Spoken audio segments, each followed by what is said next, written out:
Hey, what's going on, everybody? It's your boy Ango, and today we got a couple big news stories that I would love to discuss, so we're going to talk about it. If you guys want more videos like this, don't forget to click that subscribe button and ring that bell. This way you can get notified every single time a new video drops. Now, with that being said, we're going to kick things off with Juice Robinson, because Juice Robinson is leaving New Japan Pro Wrestling. Now, this story has actually been floating for a couple days, but now there's a little bit more information in regards to Juice Robinson's time ending in New Japan Pro Wrestling. Now, this doesn't mean that Juice Robinson will in fact be done with wrestling. Juice Robinson himself actually confirmed that he's just looking at taking less dates. I mean, that's really what it comes down to. He had a small extension on his New Japan contract. He finished it. He's finishing it up. And then basically what's going to happen after that is he's going to do some other stuff and he'll take a lot less dates. Now, what was really interesting too is the topic of Impact Wrestling had gotten brought up. And it appears that the door isn't closed on Impact. He even praised his time in Impact as well, especially, you know, for those who don't know how Impact does their tapings. Impact does their tapings typically on weekends, you know, for a couple of weeks ahead of time, and then they do a live pay-per-view or a live special. So Juice Robinson could very well go to Impact Wrestling if that's something that he would like to do. I don't really know. I mean, it doesn't look like anything here is on bad terms, right? Juice Robinson had an interview with Fightful, Sean Ross Sapp, and was just basically like, it's just, he's leaving on good terms. It's just not, it's not, I guess, the thing that he wants to be doing right now. One of the words, or one of the lines specifically was, I don't know if I can continue to do the job in which it needs to be done as far as travel, being away from home, and it's not fair to them if I can't do the job. So it just sounds more of like a logistical thing, obviously, between traveling to Japan back and forth. It's very difficult. But Juice Robinson's a hell of a performer. I hope we get to see more of him in the United States. I hope we get to see more of him on TV, whether that's Impact or AEW or WWE or whatever it may be. I was a fan of his work when he was CJ Parker in NXT back in the day. I was a really big fan of him when he went out to Japan. So, you know, if we can see more of him, I think that's better. But, I mean, as he said, he's taking less dates, and I don't know what that means for him. So, we'll see. All right, guys. Tegan Nox, somebody that we don't talk about enough, but somebody that should be talked about when it comes to possibly signing with AEW.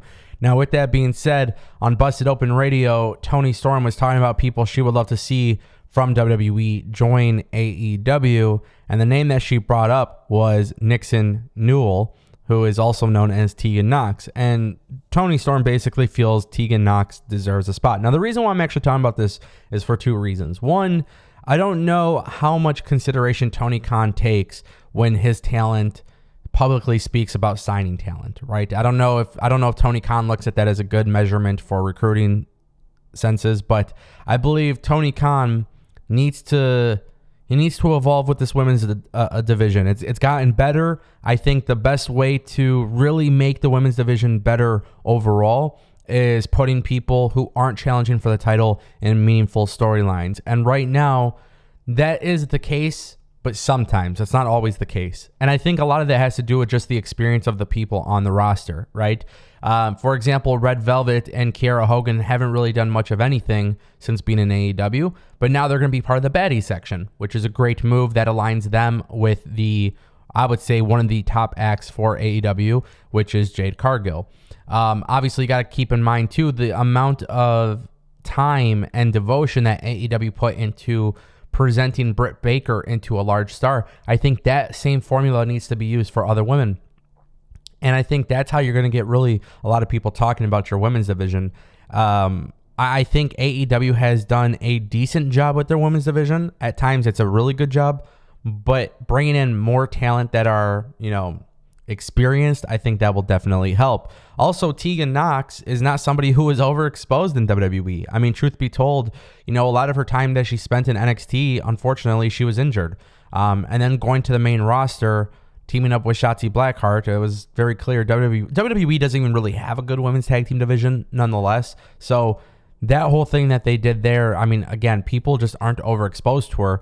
But I think she would be a really good name to bring into AEW. Now the real question is, does Tony Khan listen to what Toni Storm and others have to say?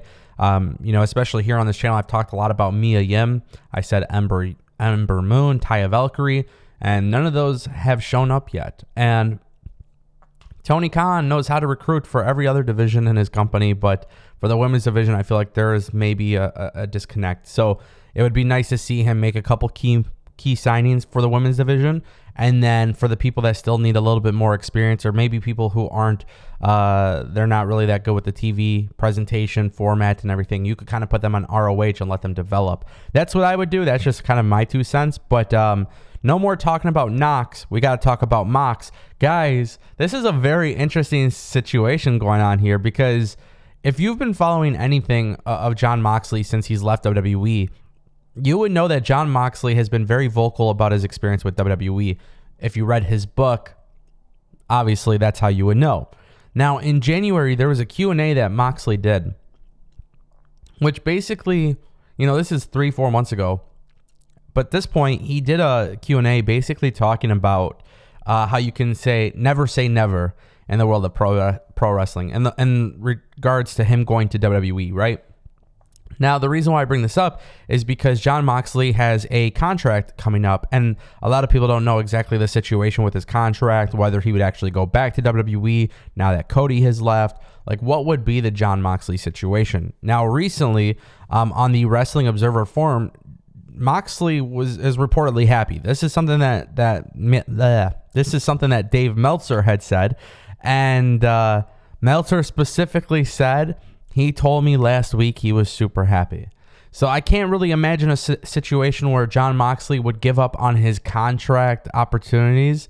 I mean, obviously, you're always going to want to negotiate, right? Money is important, and whatever personal things that you want attached to your contract.